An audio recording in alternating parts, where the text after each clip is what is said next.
So what about transportation? Okay. How do you get around? Personally, I when we moved here, because it was initially for 3 months, I didn't consider buying a car. And fortunately, Uber, Bolt, and Yango, three car service companies where you have the app, you call the car, it'll tell you how much it's going to cost. I mean, hopefully most people are familiar with Uber. Same principle. So initially we were getting around in Uber, but even when we decided to stay long term, we realized we didn't actually need a car. I work from home.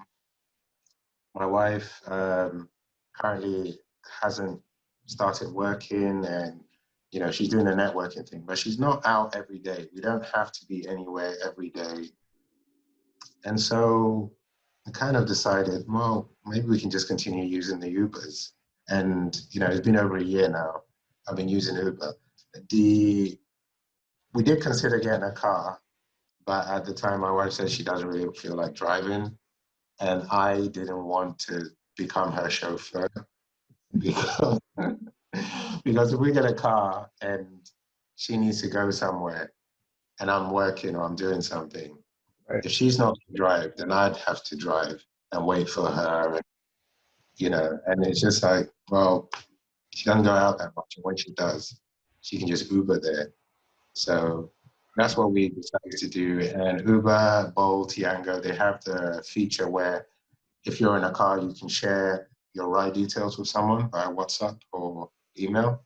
So anytime my wife would get an Uber to go somewhere, if she's going by herself, she'd send me the location. I mean, send me the details. I know when she's going. I know the driver's name, telephone number, all necessary registration number, all the necessary details. And I could actually track the trip. So I can tell how far away she is from a destination, so that was more of a safety precaution. And also because she's not from Ghana and this was her first time here and she doesn't speak the local language.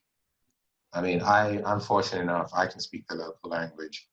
I know my way around fairly well, whereas she didn't. So it was nice that Uber was there actually because she can just find where she wants to go on Google, Uber there, and she doesn't have to worry about how to get there. The driver takes her there.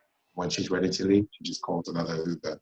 And I found Uber runs all day. We've gone out with friends and called an Uber at like 4 a.m. to get home. Mm.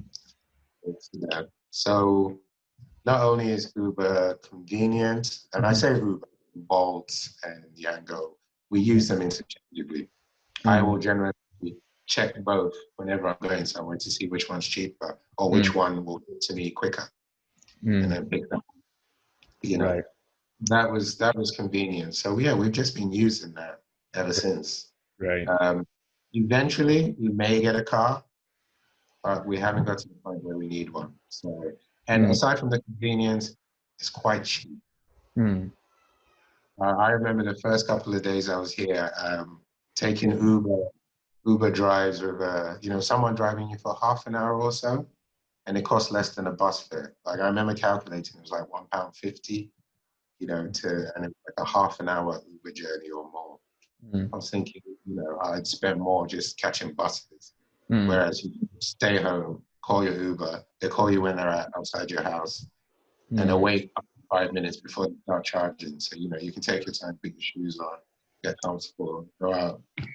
So for me, it's just convenient and it works and it's low cost. So plus all around. Right. So what do you think it would be a good? It's okay if someone is maybe traveling for the first time or they're not planning to stay for long periods of time. They don't have to have their own car. Then they can just use Uber or Yango, as you said. I think so, especially if you're in the major cities. If you're in Accra or in Kumasi, definitely. Right. It's if you're living in some of the maybe smaller cities. I'm not personally. I can't tell you what the Uber coverage is like over there. Yeah, right. If you get really far out of town, then it won't be as easy to catch an Uber. But anywhere I've ever wanted to be around Accra, you're right. yeah, full coverage. Right. And Got then the additional aspect is when we wanted to do day trips, because we wanted to go to Cape Coast. I mean, yeah, we went with you, didn't we? yeah. Yes. And other things. Then we rented a car and a driver. Mm. So the driver, we booked him. He came, I think, 7 a.m. the day of. Mm-hmm. Um, we put our stuff in. He drove us to the place. He was in the car the entire time, waited for us, and then drove us back home. So Yeah. How much did I that cost remember you at the time? That was last year. I'm trying. It was 2000. last year. I don't remember, but I know it was less than £100 Right. to have the driver. I think it was more like £80, and that's fuel, driver, driving you where you needed to go, waiting for you, driving us around and bringing us back home.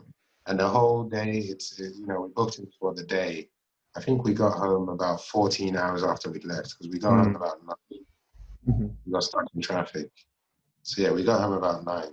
It was Mm. about, let's call it £100 if, I don't know what it'd be now. It was less than £100 to Right. have a car and a driver for 14 hours. Right.